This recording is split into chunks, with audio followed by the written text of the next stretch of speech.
So, this is Homo Mind. Let's learn together. You need to watch this if you struggle with strange symptoms that nobody else seems to understand. जब कोई इंसान बीमार होता है तो उसका शरीर ऐसा शोर मचाता है जैसे पड़ोसी की शादी में डीजे बज रहा हो। खांसी, बुखार, जोड़ों का डार्ड, ये सब शरीर के व्हाट्सएप नोटिफिकेशन हैं जो बार बार पिंग करते रहते हैं। ये सब इशारे हैं कि बॉडी कह रही है, भाई कुछ तो गड़बड़ है। फिर हम डॉक्टर के पास भागते हैं, दर्द का पूरा हिसाब किताब सुनाते हैं और उम्मीद करते हैं कि डॉक्टर कोई जादू की गोली दे दें। लेकिन बीमारी सिर्फ शरीर की कहानी नहीं है जनाब। कभी कभी जब बॉडी डाउन होती है तो दिमाग और आत्मा भी अब मेरी बारी कहकर एंट्री मार लेते हैं। ऐसा लगता है जैसे किसी सीक्रेट दुनिया का दरवाजा खुल गया हो। मानसिक और आध्यात्मिक नेटफ्लिक्स सीरीज चालू, और ये सीरीज कभी कभी इतनी थ्रिलर होती है कि मरीज खुद कंफ्यूज हो जाता है। ये मेरे साथ क्या हो रहा है? कभी कभी एएप की सेंसिटिविटी सुपर पावर बन जाती है, जैसे स्पाइडरमैन को अचानक मकड़ी ने काट लिया हो। सपने भी ऐसे आते हैं कि लगे भाई ये तो मेरी असली लाइफ से भी ज्यादा रियल है। और कभी कभी तो लगता है कि कमरे में कोई है, जबकि आप अकेले ही अपनी खुद की कंपनी एंजॉय कर रहे होते हैं। कुछ लोगों को आवाजें सुनाई देती हैं या ऐसी चीजें दिखती हैं जो बाकी सबको 404 नॉट फाउंड लगती हैं। ये सब एक्सपीरियंस कोई रैंडम बकवास नहीं है, ये आपकी हालत से गहराई से जुड़े हुए हैं। ये भी बीमारी का हिस्सा है, जैसे गले में खराश या सिरदर्द, बस थोड़े ड्रामा क्वीन वाले। ये आपके अंदर के शर्लॉक होम्स की तरह सुराग देते हैं जो सिर्फ बुखार से नहीं मिलते। अब इन्हें सिर्फ ओह ये तो बुखार का साइड इफेक्ट है कहकर इग्नोर करना बहुत आसान है। कई डॉक्टर तो पूछते भी नहीं, अरे ये सब छोड़ो, दवा लो और घर जाओ। लेकिन होम्योपैथी में हम पूरी कहानी सुनते हैं, बॉडी, माइंड, इमोशन, सबका फुल इंटरव्यू। हम मानते हैं कि मन, भावना और आत्मा तीनों बॉडी के साथ मिलकर एक टीम इंडिया बनाते हैं। जब एक प्लेयर आउट ऑफ फॉर्म होता है तो पूरी टीम पर असर पड़ता है। ये अजीब सी फीलिंग्स ही असली यूनिक सेलिंग पॉइंट है एएप के केस की। ये ही असली गड़बड़ी की जड़ बताते हैं और हुमे हाइलिंग के वीआईपी पास तक ले जा सकते हैं। तो बीमारी की जर्नी एक अनदेखी दुनिया की एडवेंचर ट्रिप भी हो सकती है। ये वो टाइम है जब हमारी रोजमर्रा की दुनिया और स्पिरिचुअल दुनिया के बीच का पर्दा पतला हो जाता है, जैसे व्हाट्सएप की डिलीटेड चैट्स अचानक वापस आ जाएं। होम्योपैथ के लिए ये मोमेंट्स गोल्डन टिकट की तरह होते हैं। इन्हें इग्नोर करना या दबाना, ये तो सीधा गोलगप्पे में पानी डालना भूल जाने जैसा है, बल्कि ये तो गहराई से सुनने का इनविटेशन है। आओ मेरी कहानी सुनो।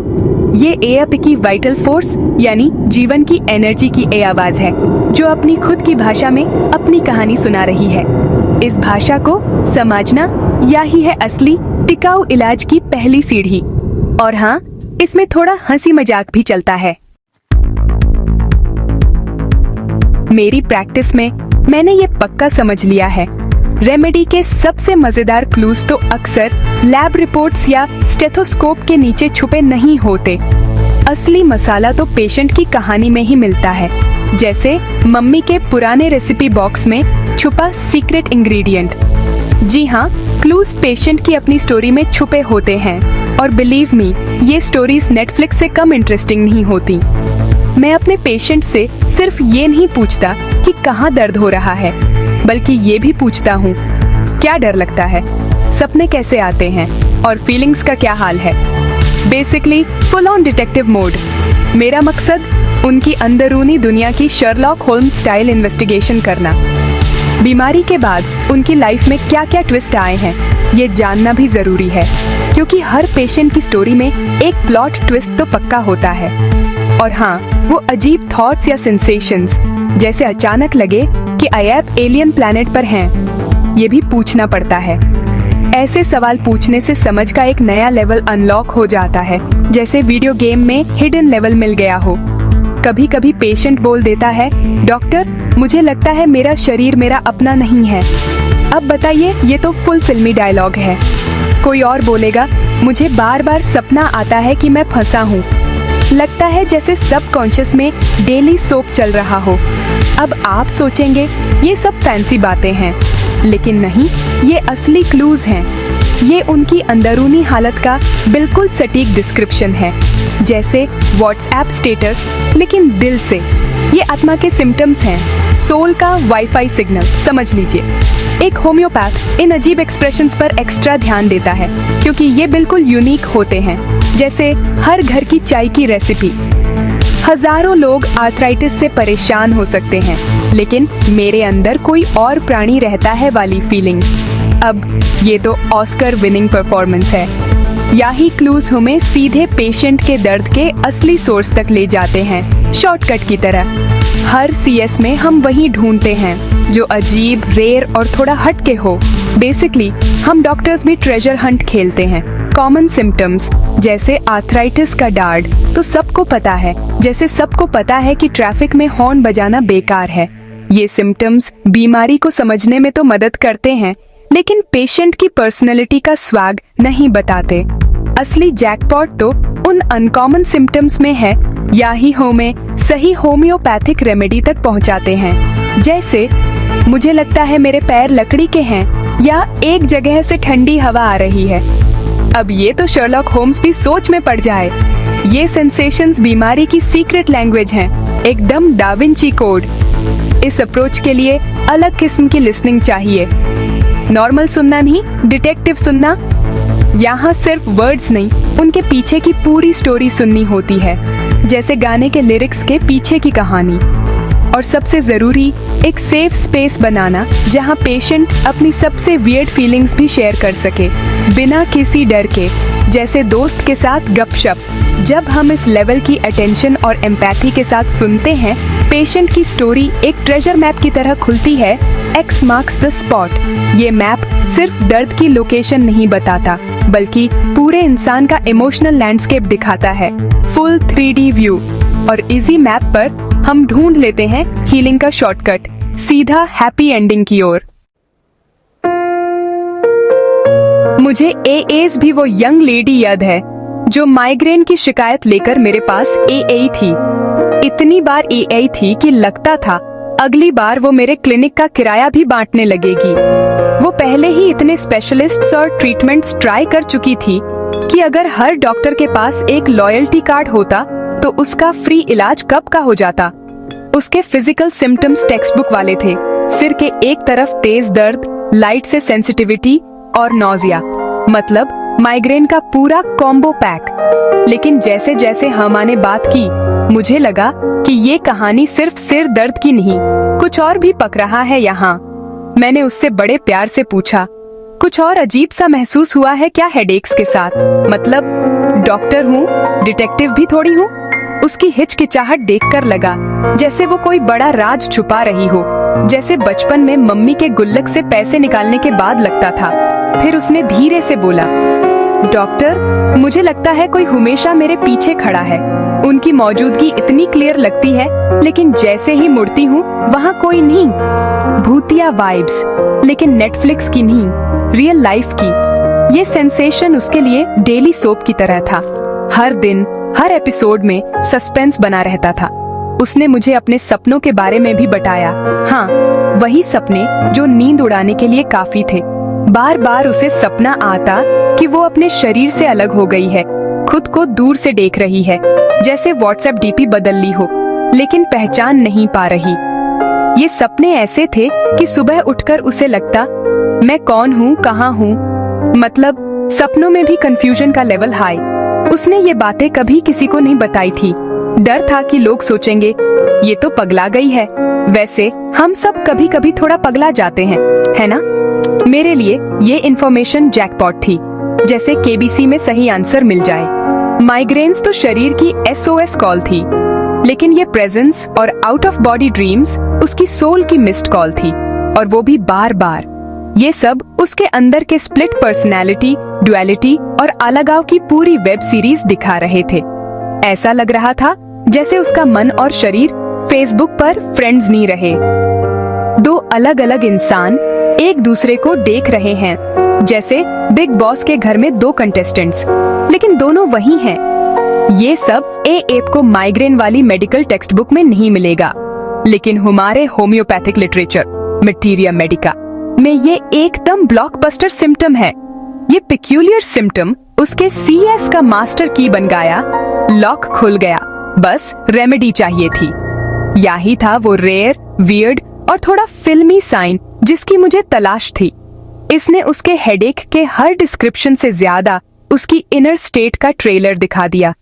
ये प्रेजेंस, डिवाइडेड होने का एहसास और सपनों की ये खासियत, ये सब रेमेडीज के उस खास ग्रुप की ओर इशारा कर रहे थे जो स्पिरिचुअल और मेंटल डिस्टर्बेंस के लिए जाने जाते हैं। मतलब हेडेक का इलाज नहीं, सोल का रिचार्ज चाहिए था। ये सिर्फ सिर दर्द की कहानी नहीं थी, ये फ्रैगमेंटेड सेल्फ की मिस्ट्री थी, और इलाज चाहिए था ऐसा जो इस इंटरनल स्प्लिट को ग्लू स्टिक की तरह जोड़ दे। अब देखिए, इस यंग महिला के लिए जो रेमेडी मेरे दिमाग में बिजली की तरह चमकी, वो थी थूजा ऑक्सीडेंटलिस। हाँ, वही नाम थोड़ा भारी है, पर असर में भारी भरकम। थूजा आर्बरवीटे यानी जीवन का पेड़। वैसे पेड़ तो बहुत हैं, लेकिन ये वाला थोड़ा स्पेशल है क्योंकि इससे बनती है ये कमाल की दवा। होम्योपैथी में थूजा एक सुपरस्टार रेमेडी है। माइंड और स्पिरिट पर ऐसा असर डालती है जैसे मम्मी की डांट के बाद बच्चा सुधर जाता है। इसकी सबसे ज्यादा जरूरत उन लोगों को होती है जो खुद को 2 हिस्सों में बंटा हुआ महसूस करते हैं, जैसे व्हाट्सएप पर 2 ग्रुप्स में फंस जाना। इन्हें लगता है कि उनका एक सीक्रेट डार्क साइड है, जैसे हर घर में एक छुपा हुआ मिठाई का डिब्बा। इस वजह से इनके अंदर चलता है जबरदस्त कन्फ्लिक्ट, और ये अपने असली सेल्फ से ऐसे डिस्कनेक्टेड हो जाते हैं जैसे वाईफाई का नेटवर्क चला गया हो। थूजा वाले अक्सर सोचते हैं कि सब कुछ अनरियल है, जैसे सुबह की अलार्म बजने के बाद भी सपना चल रहा हो। पेशेंट्स को लगता है कि वो किसी ड्रीम में है या उनका शरीर उनके माइंड से अलग है, जैसे जूम मीटिंग में कैमरा ऑफ हो और आवाज खींच और जा रही हो। और हाँ, एक क्लासिक थूजा सेंसेशन, लगता है कोई उनके पीछे है, जैसे मम्मी अचानक कमरे में आ जाएं जब ऐप चुपके से फोन चला रहे हों। कभी कभी इन्हें लगता है कि उनका शरीर कांच का बना है, फ्रैजाइल, एकदम इजीली टूटने वाला, जैसे नया मोबाइल बिना कवर के।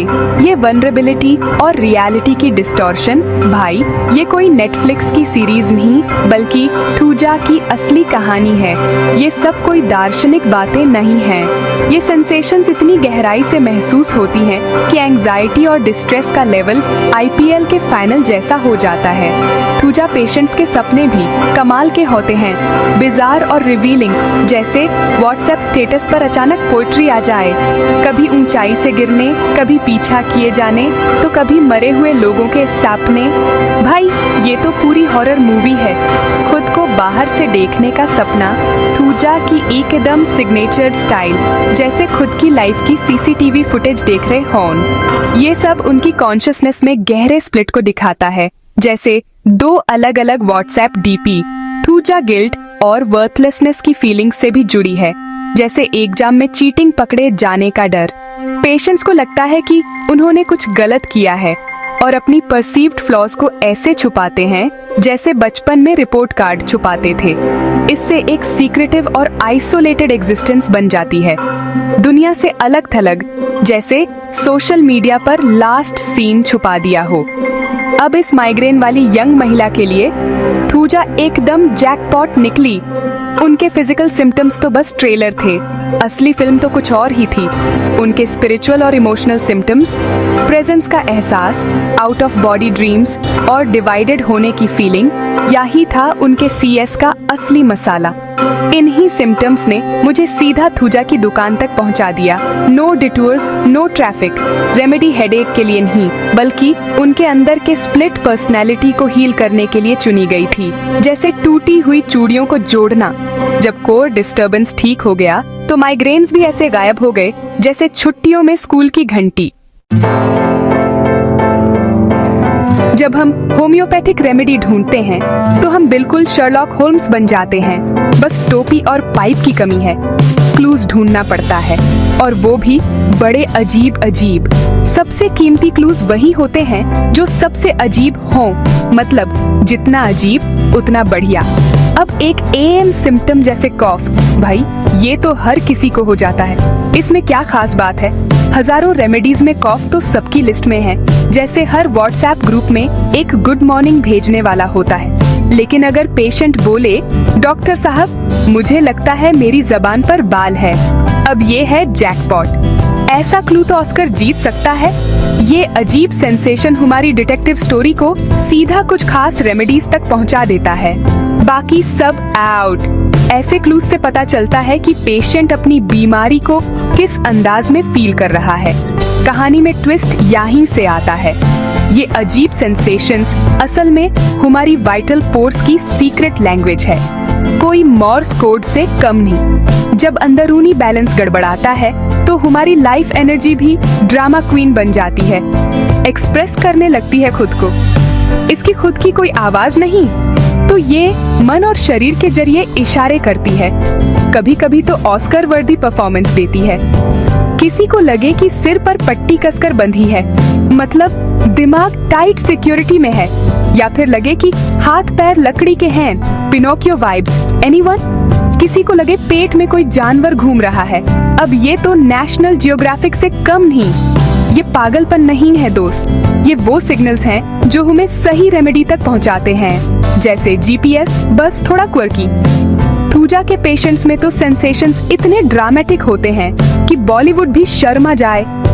आत्मा और शरीर अलग अलग महसूस होना, ये तो literal out of body experience है। या फिर लगे कि पैर कांच के हैं, भाई चलना भी रिस्की हो गया। एक पेशेंट ने तो कहा, मुझे लगता है मेरा शरीर लंबा और पतला होता जा रहा है, हाइट इंक्रीज का नया तरीका। ये सब फिजिकल रियलिटी नहीं है, लेकिन पेशेंट के लिए ये फीलिंग्स बिल्कुल रियल हैं, नो फिल्टर। जब हम इन सेंसेशंस को सीरियसली लेते हैं तो पेशेंट को भी लगता है, वाह कोई तो मेरी बात समझा। यही है होम्योपैथी की असली कला, सिम्टम्स को डिकोड करना, जैसे डा विंची कोड। तो अगली बार जब एएपी बीमार महसूस करें, ऑब्वियस दर्द और बुखार पर ही मत अटकिए। अपने मन और फीलिंग्स में सटल चेंजेस पर भी ध्यान दीजिए कि कोई नया ड्रामा तो नहीं चल रहा, कोई नई अजीब सेंसेशन। सपने भी कुछ ज्यादा फिल्मी हो गए हैं क्या? कभी कभी लगता है दुनिया थोड़ी अनरियल है, जैसे सब स्लो मोशन में चल रहा हो, या फिर आसपास की दुनिया अचानक बहुत तेज लगने लगे। लाइट्स, कैमरा, एक्शन, इन सबको इग्नोर मत करिए। ये कोई स्पैम मैसेज नहीं है, ये अंदर से आने वाले इंपॉर्टेंट मैसेजेस हैं, सीधे दिल से, व्हाट्सएप से नहीं। इन्हें अपने होम्योपैथ के साथ शेयर करिए। शायद यही आपकी हीलिंग का सीक्रेट पासवर्ड हो, और यही बन सकता है आपकी सही रेमेडी तक पहुंचने का गाइडिंग लाइट, सीधा हैप्पी एंडिंग की ओर। चलिए अब सुनिए एक और कहानी, और यकीन मानिए ये तो इतनी फिल्मी है कि बॉलीवुड भी शर्मा जाए। एक साहब मेरे पास उम्र में अधेड़, लेकिन टेंशन में तो जैसे बोर्ड एग्जाम देने जा रहे हों। एंजाइटी और पैनिक अटैक उनके रोज के मेहमान थे। वैसे तो बड़े कामयाब बिजनेसमैन थे, लेकिन डर के मामले में इनका रिकॉर्ड सलमान की फिल्मों से भी लंबा था। घर से बाहर निकलना इनके लिए वैसा ही था जैसे किसी को बिना नेट के वाईफाई चलाना, मतलब नामुमकिन। भिड़ से डर, और हमेशा लगता था कि कुछ तो गड़बड़ होने वाली है। इलाज भी खूब करवाए, दवाइयाँ, थेरेपी, योगा, लेकिन डर तो जैसे इनका जिगरी दोस्त बन गया था, जाने का नाम ही नहीं लेता। धीरे धीरे इनकी दुनिया सिकुड़ती गई, पार्टी, दोस्त, सबको बाय बाय। बस घर में बैठकर डर के साथ चाय पीते रहते। जब मैंने पूछा, भाई ये डर कैसा है, तो जनाब ऐसे चुप हो गए जैसे स्कूल में टीचर ने मैथ्स का सवाल पूछ लिया हो।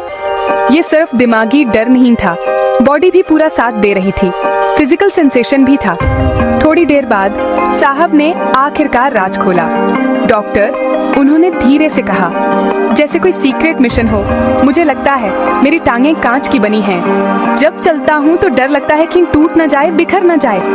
मतलब चलना भी मिशन इम्पॉसिबल। यही था इनकी कहानी का ट्विस्ट। मुख्य भ्रम इतना असली लगता था कि हर 2 मिनट में अपनी टांगें चेक करते, जैसे कोई नया मोबाइल बार बार चेक करता है कि स्क्रैच तो नहीं आ गया। ये अजीब सा लक्षण ही असल में हमारे लिए गूगल मैप्स बन गया। इलाज का रास्ता यहीं से मिला। शरीर के अंगों का कांच जैसा नाजुक महसूस होना। भाई, ये तो थूजा का सिग्नेचर स्टाइल है। अंदर से कमजोर, बाहर से भंगुर, जैसे कोई पुराना मोबाइल कवर हल्का सा झटका और टूट गया। बाहर से तो बड़े हीरो, लेकिन अंदर से बस दिल तो बच्चा है जी। सारी कमजोरी छुपा रखी थी। पैनिक अटैक एते ही अंदर का डर बाहर आ जाता था, जैसे कोई सीक्रेट फाइल लीक हो गई हो। पूरी जिंदगी बिखरने के डर के इर्द गिर्द घूमती थी, सीरियसली, असली में भी और दिमाग में भी। बस ऐसी एक फिल्मी लक्षण के दम पर मैंने थूजा दिया, और क्या कमाल का असर हुआ पूछिए मत। कुछ हफ्तों में ही जनाब बोले, डॉक्टर साहब अब टांगों में वो कांच वाली फीलिंग कम हो गई है। अब खुद को ज्यादा सॉलिड और ग्राउंडेड महसूस करने लगे, जैसे मोबाइल को नया कवर मिल गया हो। भ्रम कम हुआ तो एंजाइटी भी ऐसे गायब हो गई जैसे सब्जी में नमक भूल जाओ। अब घर से बाहर निकलना शुरू, पहले छोटी सैर, फिर लंबी यात्राएं, जैसे कोई नया ट्रैवल ब्लॉगर। पैनिक अटैक, वो तो अब पुराने जमाने की बात हो गई, बिल्कुल टीवी के एंटीना की तरह गायब। हमाने उसकी एंजाइटी को सिर्फ एक लेबल नहीं माना, हमाने असली हायरो को पहचाना। और जब कांच के पैरों वाले आदमी का इलाज किया तो उसका पूरा वजूद ही बैलेंस में आ गया, बिल्कुल जैसे मोबाइल में बैलेंस डलवाने के बाद इंटरनेट चलने लगे। जहां थूजा ड्युअलिटी और फ्रैजिलिटी की फीलिंग्स के लिए एक पावरफुल रेमेडी है, वहीं साइकिक या स्पिरिचुअल डिस्टर्बेंसेस की पार्टी में ये अकेला नहीं है। और भी रेमेडीज हैं जो इस रेल्म में अपनी अपनी चमक बिखेरते हैं। हर एक का अपना स्वैग है। रेमेडीज की इस गैलेक्सी में हर कोई सुपरस्टार है और सबका अपना अलग फ्लेवर। कोई मसालेदार, कोई मीठा, कोई थोड़ा मिस्टीरियस। अब स्टेज पर एंट्री होती है फॉस्फोरस की। Spotlight please. फॉस्फोरस वाले लोग अक्सर इतने ओपन, ब्राइट और सिंपैथेटिक होते हैं कि लगता है जैसे human version of a warm hug हो। ये लोग लिटरली इमोशनल स्पंजेस होते हैं, किसी की भी फीलिंग बस झट से सोक कर लेते हैं। पार्टी में कोई सैड है, फॉस्फोरस वाला सबसे पहले टिश्यूज लेकर पहुंच जाएगा। लेकिन भाई, ये गिफ्ट कभी कभी कर्ज भी बन जाता है। इतना अब्सॉर्ब कर लेते हैं कि खुद ही ड्रेन्ड और फ्रैजल्ड हो जाते हैं। Emotional battery low, psychic sensitivity. अरे फॉस्फोरस पेशेंट तो जैसे वाईफाई एंटेना हो, हर सिग्नल पकड़ लेते हैं। कभी कभी तो क्लेयरवॉयंट भी हो जाते हैं। विजन्स, प्रेमोनिशंस और कभी कभी फ्यूचर की स्पॉइलर अलर्ट भी। लाइट, साउंड, स्मेल या मौसम में हल्की सी बिजली, फॉस्फोरस वाले सब इंस्टेंटली फील कर लेते हैं। थंडरस्टॉर्म आने वाला है, इन्हें पहले से पता चल जाता है। थूजा की तरह डार्क और सीक्रेटिव नहीं, फॉस्फोरस वाले तो खुले आसमान की तरह बाउंड्रीलेस और डिफ्यूज। इन्हें लगता है जैसे बाउंड्रीज डिसॉल्व हो रही हैं, हर चीज से मर्ज हो रहे हैं, जैसे व्हाट्सएप ग्रुप में सबको ऐड कर लिया हो। लेकिन जब अकेले या अंधेरे में होते हैं, एंजाइटी लेवल ओवर 9000। डर लगता है कि खुद ही गायब न हो जाए। हैरी पॉटर का इनविजिबिलिटी क्लोक मिल गया हो जैसे। अब आते हैं लचीसिस पर। ये रेमेडी बनी है बुशमास्टर स्नेक के वेनम से। स्नेक वाला स्वैग। लचीसिस की पहचान है इंटेंसिटी, मतलब एनर्जी का पावर हाउस। लचीसिस वाले लोग बातूनी होते हैं, एक आइडिया से दूसरे पर ऐसे जंप करते हैं जैसे व्हाट्सएप स्टेटस बदल रहे हों। Passionate, jealous, suspicious. लचीसिस वाले कभी कभी डिटेक्टिव बन जाते हैं, हर चीज में क्लू ढूंढते रहते हैं। साइकिक लेवल पर इन्हें लगता है कोई सुपर ह्यूमन कंट्रोल कर रहा है, जैसे रिमोट किसी और के हाथ में हो। कभी रिलीजियस डिल्यूजन्स, कभी स्पिरिट वर्ल्ड से व्हाट्सएप मैसेजेस। लचीसिस इमेजिनेशन की कोई सीमा नहीं। इनके सपने भी ब्लॉकबस्टर होते हैं। स्नेक्स, फ्यूनरल्स, अपनी ही मौत। नेटफ्लिक्स भी शर्मा जाए। अब सवाल, इन सब का फर्क क्या है? एक्सपीरियंस की नेचर में। थूजा पेशेंट को लगता है वो स्प्लिट और अनरियल है, जैसे जूम कॉल में नेटवर्क प्रॉब्लम हो। Phosphorus patient, open, boundaryless, universe से मर्ज, जैसे कॉस्मिक वाईफाई से connected. Lachesis patient, intense, energy overflow, थोड़ा पैरानॉइड, जैसे हर कोई उसकी सीक्रेट रेसिपी चुराने वाला है। ये सब स्टेट्स ह्यूमन स्पिरिट के डिस्टर्ब्ड होने के अलग अलग ड्रामेटिक स्टाइल्स हैं। हर कोई अपनी फिल्म का हीरो। पेशेंट के इनर एक्सपीरियंस, उनके ड्रीम्स, सेंसेशंस, डिल्यूजन्स, इनकी डिटेल्स शर्लॉक होम्स की तरह सुनो, तभी सही रेमेडी मिलेगी जो उनकी यूनिक सफरिंग से परफेक्ट मैच हो। और यही है असली हीलिंग का मैजिक ट्रिक। एक और दमदार रेमेडी जो स्पिरिचुअल डिमेंशन से जुड़ी है वो है सेपिया, जो कटल फिश की इंक से बनता है। हाँ, वही कटल फिश जो समुद्र में तैरता है। सेपिया की स्टेट में डिस्कनेक्शन और इंडिफरेंस होती है, जैसे कि दिल ने छुट्टी ले ली हो। यह अक्सर उन लोगों में होता है जो बहुत ज्यादा काम करने, हार्मोनल चेंजेस या इमोशनल स्ट्रेस की वजह से थक जाते हैं, जैसे कि बैटरी लो हो गई हो। उन्हें उन चीजों से दूर महसूस होने लगता है जिन्हें वे कभी बहुत प्यार करते थे, जैसे कि पुरानी यदि अब बस यार्डन बनकर रह गई हो। एक माँ अपने बच्चों के लिए इंडिफरेंट महसूस कर सकती है, या एक इंसान अपने पार्टनर के लिए सारा अफेक्शन खो सकता है, जैसे कि दिल ने डू नॉट डिस्टर्ब साइन लगा दिया हो। ऐसा इसलिए नहीं है कि वे बुरे लोग हैं, यह इमोशनल और स्पिरिचुअल एग्जॉस्शन की एक स्टेट है, जैसे कि दिल ने पावर सेविंग मोड ऑन कर लिया हो। यह डिस्कनेक्शन स्पिरिचुअल लेवल तक भी पहुंच सकता है, जैसे कि वाईफाई सिग्नल गायब हो गया हो। सेपिया स्टेट में इंसान अंदर से गहरी शांति और खालीपन महसूस करता है, जैसे कि दिल ने out of office message set कर दिया हो। यह फास्फोरस की एंक्शियस डिफ्यूज स्टेट या लचीसिस की इंटेंस सस्पिशियस स्टेट जैसा नहीं है। यह एक अलग ही लेवल का डिस्कनेक्ट है। यह एक भारी ड्रैगिंग वीरीनेस है जो उन्हें जीवन से ही डिस्कनेक्ट कर देती है, जैसे कि दिल ने स्लो मोशन मोड में स्विच कर लिया हो। उन्हें लगता है कि उनकी भावनाएं जम गई हैं, जैसे कि दिल ने फ्रीज बटन दबा दिया हो। वे प्यार या खुशी महसूस करना चाहते हैं, लेकिन वे बस कर नहीं पाते, जैसे कि दिल ने एक्सेस डिनाइड कह दिया हो। इससे बहुत दुख और निराशा होती है, क्योंकि वे खुद को अकेला और ह्यूमन कनेक्शन की वार्मथ से कटा हुआ महसूस करते हैं, जैसे कि दिल ने नो सिग्नल दिखा दिया हो। सेपिया स्टेट को एक तरह की स्पिरिचुअल हाइबरनेशन के रूप में देखा जा सकता है, जैसे कि दिल ने हाइबरनेट मोड में चला गया हो। वाइटल फोर्स ने खुद को और बर्नआउट से बचाने के लिए गहराई से अंदर खींच लिया है, जैसे कि दिल ने सेल्फ केयर मोड ऑन कर लिया हो। इंसान को विगरस एक्सरसाइज जैसे डांसिंग से बेहतर महसूस हो सकता है, क्योंकि यह एनर्जी को उनके स्टैग्नेंट सिस्टम से गुजरने के लिए मजबूर करता है और उन्हें टेम्पोरेरी रूप से उनके शरीर और उनकी भावनाओं से जोड़ता है, जैसे कि दिल ने डांस पार्टी रख ली हो। उन्हें अक्सर होपलेसनेस महसूस होती है, यह मानते हुए कि इंडिफरेंस की यह स्टेट कभी खत्म नहीं होगी, जैसे कि दिल ने नो एग्जिट साइन लगा दिया हो।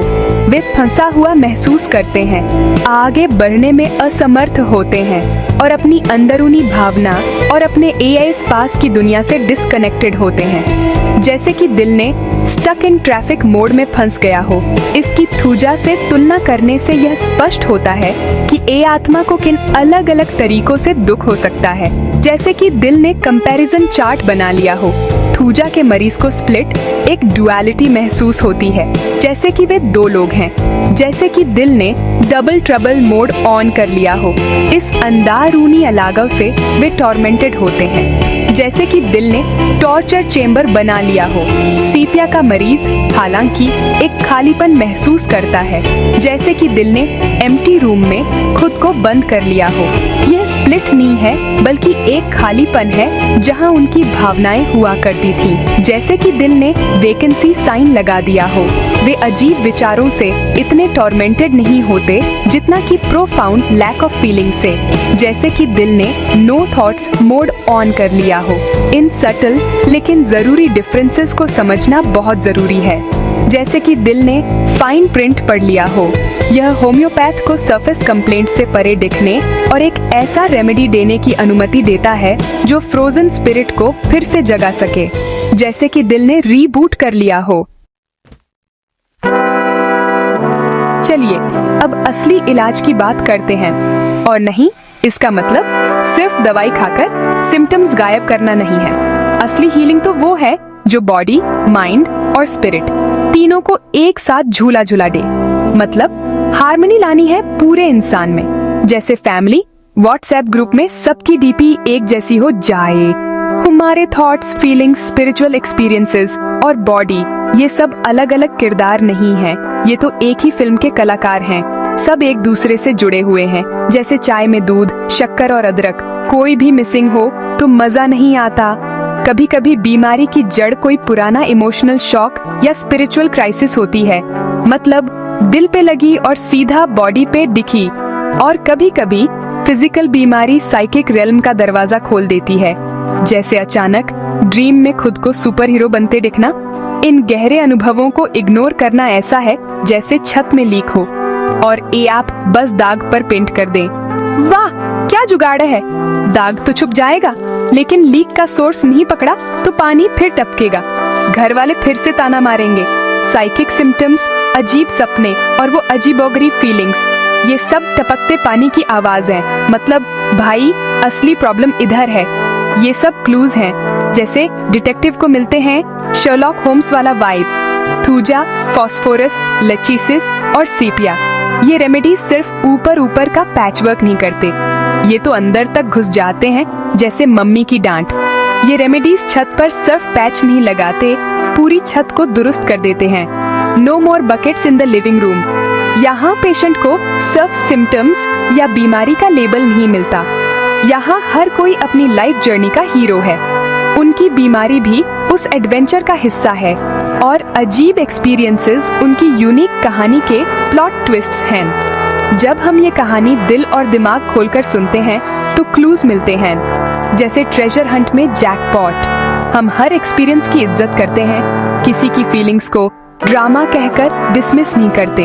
यहाँ सबका ऑस्कर वर्दी परफॉर्मेंस है और यही है असली हीलिंग का magic moment. Clap clap. Psychic dimension को अनलॉक करना कोई तांत्रिक बनने का ऑडिशन नहीं है, यह तो होलिस्टिक और पर्सन सेंटर्ड मेडिसिन का असली स्वैग है। मतलब यहाँ हर पेशेंट वीआईपी है, माइंड, बॉडी और स्पिरिट ऑल इंक्लूसिव पैकेज। असली वेलनेस तब आती है जब इंसान हर लेवल पर खुद से दोस्ती कर ली, फिजिकल, मेंटल, इमोशनल और स्पिरिचुअल, सबका ग्रुप हग। जब हम ये समझ लेते हैं तो सबसे अजीब सिम्टम्स भी पागलपन नहीं बल्कि एक सेक्रेट ट्रेजर मैप बन जाते हैं, जो हमें ट्रू हेल्थ और फ्रीडम की एडवेंचर ट्रिप पर ले जाते हैं।